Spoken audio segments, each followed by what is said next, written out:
Ninja cartoons, Ninja stories, Ninja movies बहुत सुनी और देखी होंगी आपने। लेकिन निंजा की तारीख़ क्या है? निंजा क्या है? निंजा कौन थे? और निंजा लफ्ज़ है क्या?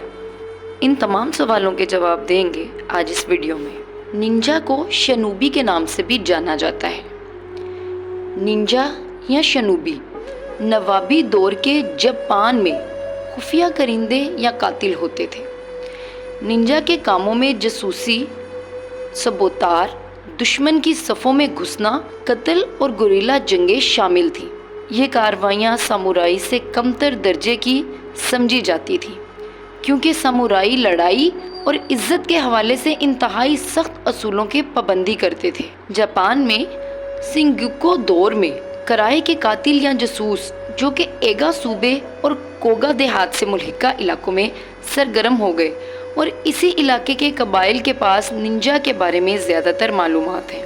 तोकुगावा शुगानशाही के तहत जापान के इत्तेहाद के बाद 17वीं सदी में निंजा गुमनामी का शिकार हो गए। 1868 में बहाली मेजी के बाद शनूबी या निंजा को कस्बे की कहानियों में बहुत अहमियत दी गई।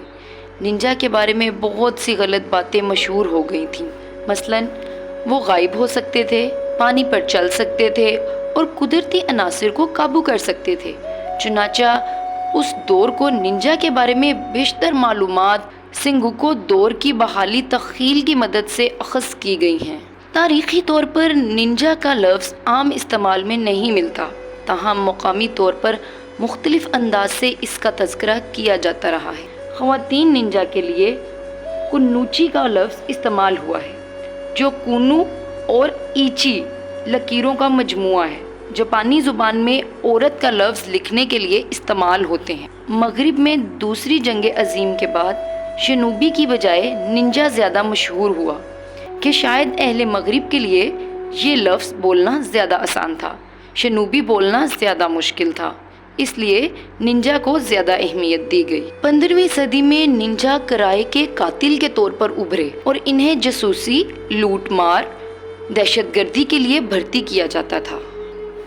यहाँ तक कि निंजा ख़ानदान बड़े ग्रोहों में तकसीम हो गए और हर किसी का अपना एक मखसूस इलाका होता था। फौजी मौरिख के मुताबिक निंजा भेस बदलकर दुश्मन के इलाके का जायज़ा लेते थे और दुश्मन की सफ़ों में खला की ताक में रहते थे और दुश्मन के किलों में घुसकर आतिश ज़नी करने के अलावा कत्ल भी करते थे। निंजा असल में जासूस थे, जो कि रूप बदलकर न सिर्फ दुश्मन की सरजमीन और इमारतों की मालूमात जमा करते थे, बल्कि खुफिया गुफ्तगू सुनकर भी इल्म देते थे। और हमारे यहाँ निंजा को हीरो बनाकर पेश किया गया। एक कातिल और एक जासूस की कहानी को हीरो के तौर पर हमारे बच्चों के जहनों और हमारे बच्चों के दिमागों को इस्तेमाल किया गया। निंजा को हीरो बनाकर हमारे बच्चों और नौजवान नस्ल को एक हीरो बनाकर उनके सामने पेश किया गया। निंजा की तारीख़ सिर्फ इतनी ही नहीं, बहुत वसी है। इसके बारे में अगर हम पढ़ेंगे तो हमें मालूम होगा कि निंजा उस वक्त के दौर में जापान में क्या क्या खुफिया काम और क्या क्या जासूसी के काम करते रहे। निंजा और इसी तरह की और स्टोरीज़ को जानने के लिए साथ रहिएगा MK स्टोरी।